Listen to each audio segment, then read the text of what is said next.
In the last lesson, we studied about the personal development planning. In today's lesson, we are going to learn about the budget planning. Budget planning entails identifying the resources of income and taking into account all current and future expenses with an aim to meet the individual's financial goals. Usually, the primary aim of a budget plan is to ensure savings after allocation of spending, but as a business expert, I would like to advise you to spend what is left after saving instead of saving after spending. Saving is the core element of budget though most people prioritize their expenditures. If you save fast, this can help you to make other plans that will lead you to the development. Just rule out the math before the next story.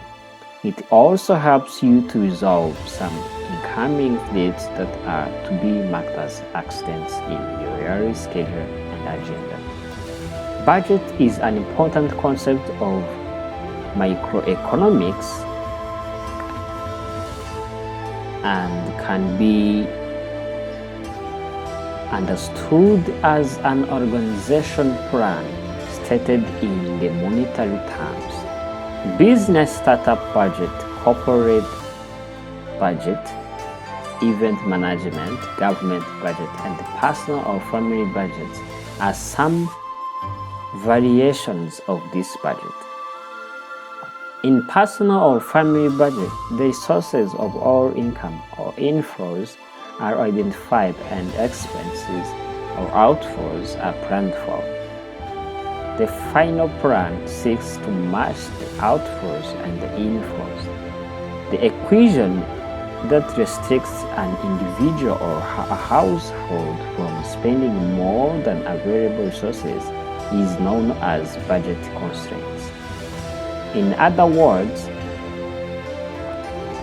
budgeting or budget planning is meant to balancing the income and your expenses. Then if you spend more than you earn, it simply means that you have a serious problem, which might even be mental. So, how is a budget planning done?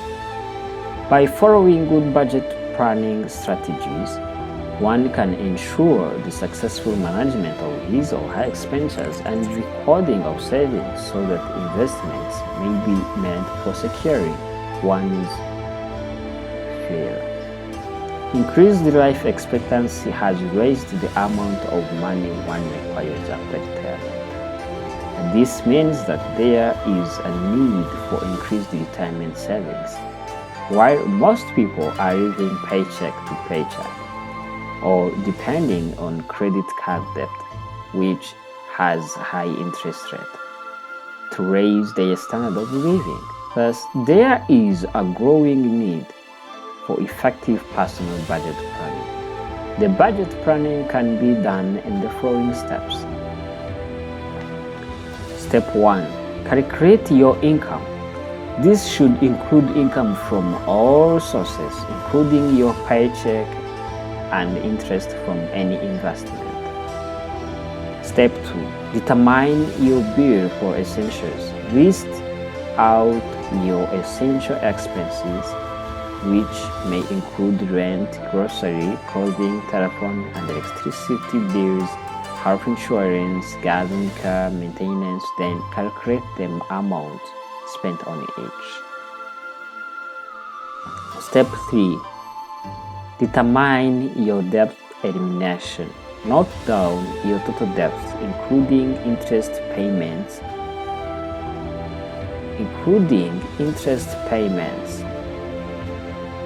On the same. Step 4. Determine the bills for non-essentials. Your list of non-essentials may include vacations, gifts, and trips to restaurants. Calculate the amount spent on each. Step 5. Calculate your savings by removing some money from your income as it may help you to resolve the future problems that are not planned for in your budget. Benefits of budget planning. Some of the major advantages of budget planning are: number one, it puts checks or balances in place in order to prevent overspending at various levels. It takes into account the unexpected need for funds. It helps you to maintain your standard of living. It helps you to make the future plans which will lead you to the achievement of the recent goals. Now, let me try to talk about financial skills a little more. Let's talk about saving. Most of people has a cash flow that is like you earn money from your salary, you pay tax, you spend the money, you pay tax, you save, and then you keep spending. But that's a cash flow for poor people. People who want to get rich and people who want development in their life has a different cash flow system, where you earn the money maybe from your salary or anywhere else, and then you may pay taxes or not. Highly intelligent people know how to earn money without paying taxes. Then, after earning a certain amount of money, you have to save. And then, from your savings, first of all, you have to save. The cash flow of rich people includes earning money, saving, and then spending after. Then from saving, your savings, you have to invest. And your investment will increase your income for the next time. This means that